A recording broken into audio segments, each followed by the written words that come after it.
Electronic media సోదరులందరికీ పేరు పేరున నాయక నమస్కారాలు. ఈ కాంగ్రెస్ ప్రభుత్వం రాకముందు ఘాటు మాటలు మాట్లాడింది. బూటక హామీలతోటి, అసాధ్యమైన హామీలతోటి అధికారంలోకి వచ్చింది. వచ్చి 10 నెలలు పూర్తవుతూ ఉన్నది. వాళ్ళు ఇచ్చినటువంటి 6 గ్యారంటీలు గాడుపులనే పోయినాయి. ఈ 10 నెలల కాలంలో ఈ ముఖ్యమంత్రి గారు, మంత్రులు కావచ్చు, ఢిల్లీ చుట్టూ 100కు పైన సార్లు తిరిగినట్టున్నారు. ప్రజలకు మాత్రం ఏ ఒక్కరికి కూడా ఇచ్చినటువంటి హామీ ఈరోజు కూడా నెరవేర్చలేదు. ముఖ్యంగా ఇవాళ గ్రామాలలో పరిశుద్ధం పూర్తిగా అడుగంటింది. ఇలా డెంగ్యూ, మలేరియా, చికెన్ గున్యాతోటి ప్రజలందరూ కూడా అస్వస్థతలకు గురై ఇలా ఆసుపత్రుల పాలవుతూ ఉన్నారు.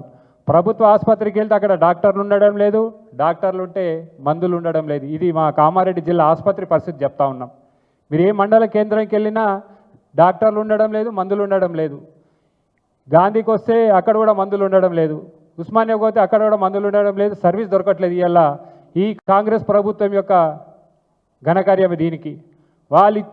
మరి అదేవిధంగా గతంలో కేసీఆర్ గారు ప్రతి నియోజకవర్గానికి 1500 ఇండ్లు డబుల్ బెడ్రూమ్లు ఇవ్వడం జరిగింది.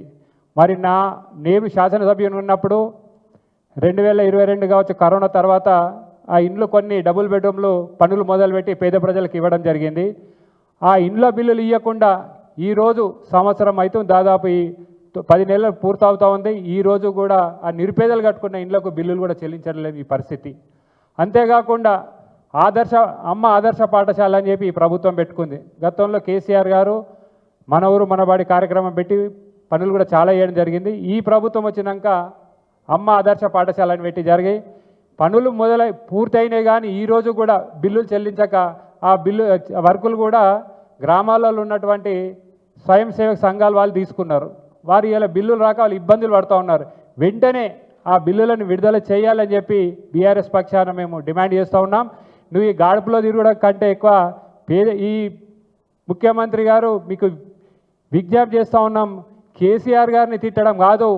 నువ్వు ఇచ్చినటువంటి ముఖ్యమంత్రి పదవిలో ఉన్నావు, నువ్వు ఇచ్చినటువంటి హామీలను నెరవేర్చు, ప్రజలకు ఇచ్చినటువంటి హామీలను నెరవేర్చు, పేద ప్రజల యొక్క సంక్షేమం ముందులో పెట్టి చేసుకో. కానీ ఈ 10 నెలల కాలంలో నువ్వెట్లా తిడుతున్నావు, ఇవాళ నీకు అంతకంటే ఎక్కువ ప్రజలు తిడుతూ ఉన్నారు. ఇవాళ నువ్వు ఇవాళ హైడ్రా పేరుతో ఏదైతే డ్రామా ఆడుతున్నావో అది నిజంగా కూడా నీ భవిష్యత్తులో నీకు ఆ పేద ప్రజల యొక్క కలకల డెఫినెట్గా తగులుతుంది.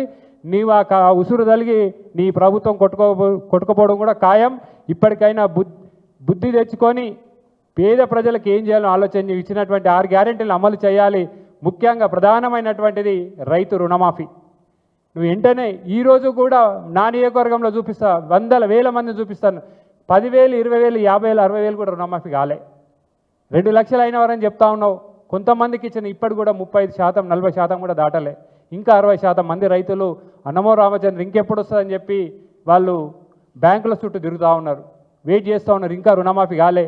నువ్వు ఇస్తాన్న 4,000 రూపాయలు మా పెద్దోళ్ళు ఇవ్వాలి. మేము గ్రామాలు తిరుగుతుంటే మా పెన్షన్ 4,000 ఇస్తారని బిడ్డ. ఏమైందంటే ఇక్కడ పక్క రాష్ట్రం ఏమో ఇచ్చింది, మొన్న వచ్చిన ప్రభుత్వం ఏమో వాళ్ళు ఇక్కడ పెన్షన్ ఇస్తూ ఉన్నారు. మళ్ళీ ఈరోజు కూడా 4,000 రూపాయలు నువ్వు పెన్షన్ ఇవ్వడం లేదు. ఇవన్నీ ఇవ్వకుండా ఎంతసేపు ఏ మీటింగ్ పోని కేసీఆర్ గారిని తిట్టడం, కుటుంబాన్ని తిట్టడం తప్పితే ఈ రేవంత్ రెడ్డి 10 నెలల కాలం చేసింది ఏమీ లేదు. ఇప్పటికైనా బుద్ధి తెచ్చుకొని వెంటనే నువ్వు ఇచ్చినటువంటి హామీలు అమలు చేయాలని డిమాండ్ చేస్తూ ఉన్నాం.